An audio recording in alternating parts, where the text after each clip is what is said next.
Si è ampiamente discusso delle problematiche sulla ipertensione nel corso del convegno dedicato alle giornate agrigentine di medicina interna e lungodegenza post-acuzie svoltosi presso la sala delle conferenze dell'ospedale San Giovanni di Dio di Agrigento, giunto già alla sua quinta edizione, fortemente voluto dal dottore Gino Cacciatore. L'ipertensione arteriosa non è una malattia, ma un fattore di rischio, una condizione che aumenta la probabilità che si verificano altre malattie cardiovascolari come l'angina, l'infarto, l'ictus. Seguiamo i consigli di un esperto, il professore Giovanni Cerasola, che ha relazionato sul tema.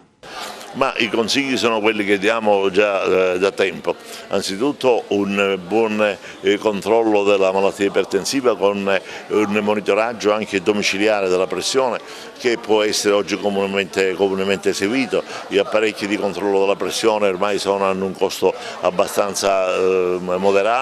modesto, sono a disposizione di quasi tutte le famiglie italiane, e quindi il paziente iperteso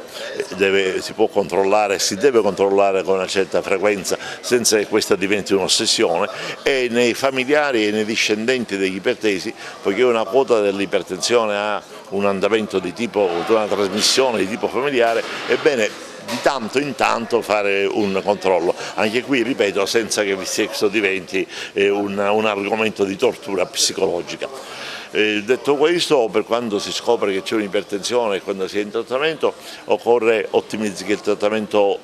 venga ottimizzato sia dal punto di vista igienico-dietetico sia dal punto di vista farmacologico, e che venga tenuto ben presente quale sia il target pressorio da raggiungere, che deve essere sempre di una riduzione pressoria graduale, progressiva e non eccessiva, con una riduzione della pressione sistolica, cioè della massima, non inferiore a 120 mm di mercurio, e della diastolica, della minima, non inferiore in genere a 65 mm di mercurio, perché abbiamo visto che una riduzione eccessiva della pressione con i farmaci è altrettanto dannosa quanto avere una pressione alta, una pressione elevata, cioè una sistolica superiore a 140-150 mm di mercurio o una diastolica superiore ai 90 mm di mercurio. Quindi una ottimizzazione della terapia e una ottimizzazione della terapia farmacologica e una ottimizzazione delle norme igienico-dietetiche e comportamentali, tra le quali, come sempre, la prima in assoluto è ridurre l'apporto di sodio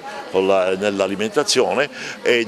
ridurre il sovrappeso quando sia presente un sovrappeso, introdurre degli alimenti con una dieta di tipo mediterraneo che sia pertanto relativamente povera di sodio ma ricca anche di potassio e di magnesio. Vi sono molti studi che hanno dimostrato come l'apporto di potassio sia favorevole, sia in grado di ridurre di circa 5 mm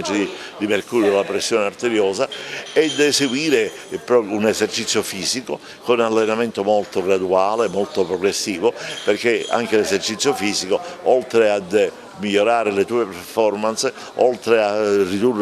contribuire a ridurre il peso corporeo se c'è un sovrappeso, l'esercizio fisico è importante quando l'allenamento sia costante, non improvviso, periodico e discontinuo. Dicevo, in questo caso l'attività fisica costante, graduale, ben condotta è molto importante e molto efficace nel resettare l'equilibrio cardiovascolare, quell'equilibrio che si è rotto. Al contempo il paziente iperteso però deve stare attento a valutare un possibile danno d'organo consensuale, cardiaco, in particolare quello cardiaco e quello renale, che va controllato periodicamente, perché l'ipertensione, come noi sappiamo, comporta fondamentalmente più spesso danni cardiaci, danni vascolari, compreso quello retinico, e dei danni renali. Questi vanno evidenziati per tempo e vanno trattati adeguatamente per tempo e non tardivamente, quando poi l'efficacia del nostro intervento diviene sicuramente nettamente minore.